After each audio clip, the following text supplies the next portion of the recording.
மனோஜ் ஒரு முக்கியமான முடிவெடுத்து அதை சொல்கிறாங்க. இதை கேட்டோன்னு விஜயா, என்னடா பைத்தியங்கிது உனக்கு பிடிச்சி போச்சா? இதுக்குள்ள எப்படியெல்லாம் முடிவு பண்ணியிருக்க நீ? உனக்கு கொஞ்சம் கூட அறிவில்லையாடா அப்படின்னு சொல்லி சொல்கிறாங்க. இல்லைம்மா, இதுக்கு மேலே வந்துட்டு நீ இப்போ பண்ணுறதெல்லாம் தான் தப்பாக தோணுது. இனிமேல் நான் வந்து எடுக்கக்கூடிய முடிவை இது ஸ்ட்ராங்காக இருக்கேன். நீங்கள் சொன்னாலும் சரி, இனிமேல் வந்துட்டு நான் இதை தான் பண்ண போகிறேன் அப்படின்னு சொல்கிறாங்க. என்னடா இப்படி குறுக்கட்டத்தனமாக பண்ணிட்டு இருக்கேன்னு சொல்லி சத்தம் போட்டு பேசிகிட்டு இருக்கிறாங்க. அப்போ வந்து முத்துவும் வராங்க. என்னாச்சு, ஏன் இவ்வளோ சத்தம் போட்டுருக்கீங்க ரெண்டு பேரும்? நீங்கள் ரெண்டு பேரும் சத்தனையே போட்டுக்க மாட்டீங்களே அப்படின்னு சொல்லிட்டு இருக்காங்க. அப்போ வந்து சொல்கிறாங்க, இவன் இருக்கான்ல, இவன் மூளை கெட்டு போய் ஏதோ பண்ணுறேன்னு சொல்கிறான், என்ன நீயே கேளுடா அப்படின்னு சொல்கிறாங்க. எப்போ தான் அவன் மூளையோடு இருந்திருக்கான், என்னடா பண்ண போகிற? ஏன்டா அம்மா இப்படி டென்ஷன் ஆகிற அளவுக்கு என்னடா பண்ண போகிறேன் நீயே அப்படின்னு சொல்லிட்டு இருக்காங்க. அப்போ வந்துட்டு இல்லை அது வந்து அப்படின்னு சொல்லிட்டு இருக்கிறப்போ அண்ணாமலையும் வந்துடுறாங்க. என்னடா சொல்லுடா, என்னடா முடிவு பண்ணியிருக்க சொல்லி கேட்குறாங்க. அப்போ உடனே வந்துட்டு முத்து சொல்கிறாரு, வேற என்னப்பா பண்ண போகிறான், என்ன வேறு யாராவது கடன் கொடுக்குறேன்னு சொல்லியிருப்பான், வீட்டு பத்திரத்து மேலே வேறு ஏதாவது வீட்டு பத்திரத்து மேலே வச்சு ஏன்னா லோன் வாங்குறதுக்கு யோசிச்சிருப்பானா இருக்கும் அப்படின்னு சொல்கிறாங்க. கொஞ்சம் அமைதியாக இருடா, அதெல்லாம் ஒன்றும் கிடையாது அப்படின்னு சொல்லிட்டு விஜயா சொல்கிறாங்க. அப்போ என்னன்னு சொன்னால் தானே தெரியும், ரெண்டு பேரும் நீங்கள் மட்டும் பேசிக்கிட்டே ஏதோ சண்டை போட்டுட்டு இருந்தால் என்ன அர்த்தம் அப்படின்னு சொல்லிட்டு இருக்கிறாங்க. பண்ணாமலே என்னடா என்னடா அப்படின்னு சொல்லிட்டு மறுபடியும் வந்துட்டு கேட்குறாங்க.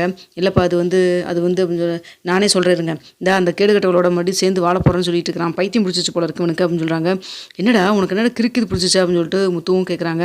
இங்கே பாரு, இதுக்கு மேலே என்னால் அசிங்கப்பட முடியாது, போதும், அவள் இருந்த வரைக்கும் நான் நல்லா தான் இருந்தேன், அவள் என்னைக்கு என்னை விட்டு போனாலோ அன்னைக்கு தான் வந்துட்டு தான் ரூம் கூட இல்லாமல் இப்போ கட்டரில் கொண்டு வந்து ஹாலில் போட்டு படுத்து தூங்கிட்டு இருக்கிறேன். ஏன்டா இதெல்லாம் ஒரு பிரச்சனையாடா, ரூம் தான் வேணும்னா சொல்லுடா, கொடுத்துறேன்டா, எங்களுக்கு 2 பேத்துக்கு ரூம் இருக்கணும்ட்டுலாம் அவசியம் கிடையாதுடா அப்படின்னு சொல்லிட்டு இருக்கிறாங்க. முத்து கொஞ்சம் அமைதியாக அவன் என்ன சொல்ல வரான்னு ஃபஸ்ட்டு கேட்போம் அப்படின்னு சொல்லிட்டு இருக்கிறாங்க. என்னடா பிரச்சனை உனக்கு அப்படின்னு சொல்லி கேட்குறப்போ, ஆமாம்ப்பா ஃபஸ்ட்டு இது ரொம்ப போச்சு, அதுக்கப்புறம் இப்போ பாருங்கள் கடன் மேலே கடன் வந்து இப்போ இந்த சொத்துல எனக்கு பங்கு இல்லைன்னு சொல்லிட்டீங்க அப்படின்னு சொல்கிறாங்க. சொத்தை பற்றி நீ இவ்வளோ தூரம் பேசுறியே, அந்த கடனை வாங்கிட்டு வந்து வச்சு இப்போ அந்த கடனை வந்து முத்து மீனா வந்து அடைக்கணும்னு சொல்லிட்டு இருக்காங்களே, இதை கேட்டு உனக்கு அவமானம் இல்லையாடா அப்படின்னு சொல்லிட்டு உடனே அண்ணாமலையும் கேட்குறாங்க. இங்கே பாருங்கப்பா, அந்த கடன் அடைக்கிறாங்க அப்படிங்கிறதுக்காக இனிமேல் ₹1 கூட எனக்கு சொத்துலேருந்து ஒரு பைசா கூட இல்லைன்னு சொன்னால் என்ன அர்த்தம்? எல்லாமே என்னை கைவிட்டு போகிற மாதிரி இருக்குது. அது மட்டும் இல்லாமல் நேற்று கடைக்கு வந்திருந்தா என்னை பார்க்குறதுக்கு அப்படின்னு சொல்கிறாங்க.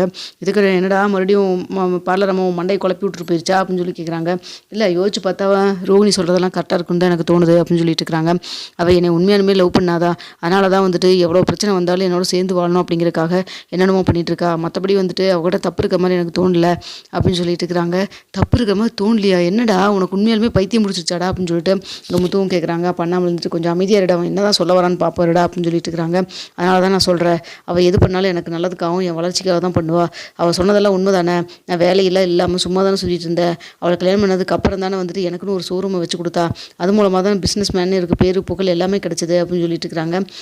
அது சும்மா ஒன்றும் பார்லர் நம்ம காசை போட்டெல்லாம் ஒன்றும் விற்கல, அப்பாவோடைய காசு திரும்ப வந்துச்சுல.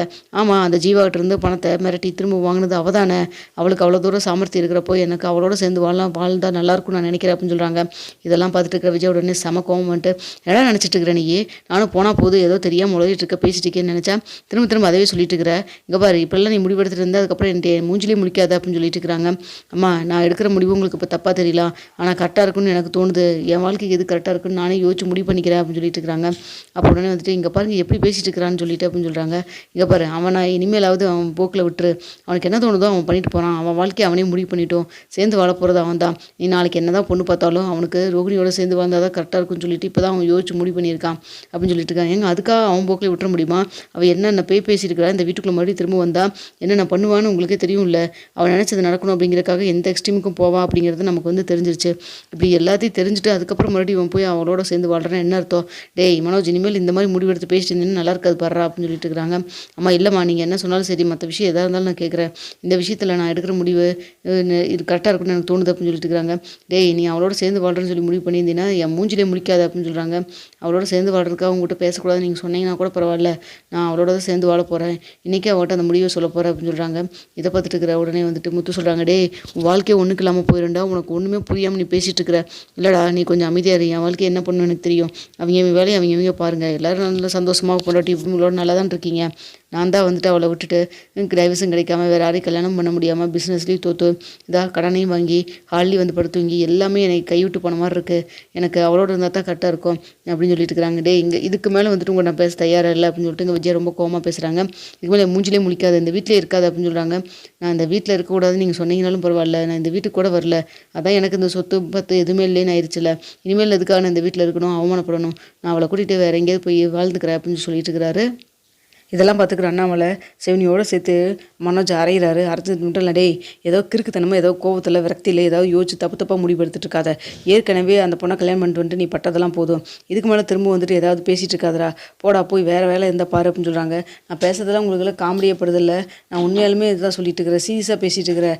இங்கே பாருங்க, என்னை வந்து அவளோட சேர்ந்து இந்த வீட்டில் வாழ்றதுக்கு அனுமதிங்க. அப்படி இல்லைன்னா நான் அவளோட சேர்ந்து அங்கே எங்கே இருக்காளோ அங்கேயே வீடு வாடகை எடுத்து நான் தங்கிக்கிறேன். இனிமேல் வந்துட்டு நீங்கள் சொல்கிறதில்ல யார் சொல்கிறதே நான் கேட்க முடியாது அப்படின்னு சொல்லிட்டு இருக்கிறாங்க. அப்போ எனக்கு நல்லா தெரிஞ்சிருச்சுப்பா, அந்த பாலராம ஏதோ ஸ்க்ரூ வச்சு மண்டையில் நல்லா ஏற்றி விட்டுருக்குன்னு நினைக்கிறேன் அப்படின்னு சொல்கிறாங்க. டே என்னடா பணம் இது எதாவது கொடுக்குறேன்னு சொல்லிச்சா அப்படின்னு சொல்லிட்டு வந்துட்டு முத்துவை கேட்குறாங்க. எதுவுமே சொல்லாமல் நிற்கிறாரு. பாருங்கப்பா, இவன் அமைதியாக இருக்கிறதெல்லாம் வச்சு பார்த்தா தெரியல, பாலராம ஏதோ பணம் கொடுக்குறேன்னு காசு கொடுக்குறேன்னு சொல்லிட்டு ஏதோ சொல்லி ஏதோ பண்ணியிருக்குது, அதான் எனக்கும் தோணுது அப்படின்னு சொல்லிட்டு இருக்கிறாங்க. சொல்லுடா என்னடா சொன்னாங்க அப்படின்னு சொல்லி கேட்குறாங்க. ஆமாம், இதான் இந்த பணம் கடன் ஆயிடுச்சுல்ல, இந்த 48 லட்ச ரூபாய் வந்துட்டு கொடுத்துருந்தா கண்டிப்பாக இந்த சொத்துல எனக்கு பங்கு இருக்கும்ல, இந்த வீட்டுக்குள்ளேயே வரக்கு எனக்கு உரிமை இருக்கும்ல, அந்த பணத்தை வந்துட்டு அவள் கொடுக்குறேன்னு ரெடியாக இருக்கிறா அப்படின்னு சொல்கிறாங்க. என்னடா சொல்கிறேன், அந்த பார்லரம்மாக்கு எதுக்குடா இவ்வளோட அவ்வளோ பணத்துக்கு எங்கடா போகும் அப்படின்னு சொல்கிறாங்க. ஊரில் இருக்கிற நிலத்தை விற்று கொண்டு வந்து பணத்தை கொடுக்குறேன்னு என்கிட்ட சொல்லியிருக்காங்க. அது சொன்னது மட்டும் இல்லாமல் சேர்ந்து நான் கூட வாழ்றேன்னு சொல்லி சொன்னால் சொன்னால் அடுத்த நிமிஷமே இந்த பணத்தை ரெடி பண்ணி ஏற்பாடு பண்ணுறக்கு நான் தயாராக இருக்கேன், நீ சொல்லு மனோஜ் அப்படின்னு சொல்லி கேட்டா. எனக்கு இதை கேட்டோன்னு தான் என் மேலே எவ்வளோ தூரம் அவன் வந்து பாசம் வச்சுருந்தா, ஊரில் இருக்கிற நிலத்தையெல்லாம் கூட விற்று கொண்டு வந்து எனக்கு பணம் கொடுப்பேன்னு சொல்லியிருப்பாங்கிறது என்னால் புரிஞ்சுக்க முடியுது. அது மட்டும் இல்லாமல் வந்துட்டு இப்போ வரைக்கும் போராடுறது என் கூட சேர்ந்து வாழணும் மட்டும் தானே, போய் சொல்லிட்டாதா இல்லைன்னு சொல்லலை. ஆனால் அவள் தான் முன்னாள் ஹஸ்பண்ட் தான் இறந்துட்டார்ல, ஒருத்தர் இல்லை என்ன, நான் வந்துட்டு முன்னாடி இதை சொல்லியிருந்துருக்கலாம், என்கிட்ட சொல்லி ஏமாற்றி கல்யாணம் பண்ணிட்டாங்கிறதா இப்போ வெறுப்பாக இருக்குது. இருந்தாலும் பரவாயில்ல, உண்மை தெரிஞ்சதுக்கப்புறம் வந்துட்டு என்னை விட்டுட்டு ஓடிடணும் அப்படிலாம் நினைக்கல, இல்லை என் கூட சேர்ந்து வாழணும்னு நினைக்கிறான். அதனால் வந்துட்டு எனக்கு ரொம்ப இது கரெக்டாக இருக்குன்னு தோணுது, நான் அவளோட தான் சேர்ந்து வாழ போகிறேன் அப்படின்னு சொல்கிறாங்க. இதை பார்த்துட்டு இருக்கிற விஜயா, இங்கே பாரு, இதுக்கு மேலே இந்த வீட்டில் ஒரு நிமிஷம் கூட இருக்காத, எப்போ நீ அவளோட சேர்ந்து வாழணும் முடிவு பண்ணிட்டியோ அப்போவே என்னை மறந்துடு, நீ ஃபஸ்ட்டு வீட்டை விட்டு வெளில போடா அப்படின்னு சொல்கிறாங்க. அப்போ வந்துட்டு மனோஜ் வெளில போகிறாரு. இதை பார்த்துட்டு இருக்கிறான் நம்மளை, கொஞ்சம் விஜயா அமைதியாரு, இங்கே பாருங்கள், இவன் விஷயத்தில் நான் பேசுகிறது தவிர்த்து வேறு ஏதாவது சொன்னீங்கன்னா பாருங்கள், நானும் இந்த வீட்டில் இருக்க மாட்டேன் அப்படின்னு சொல்லிட்டு பேசுகிறாங்க.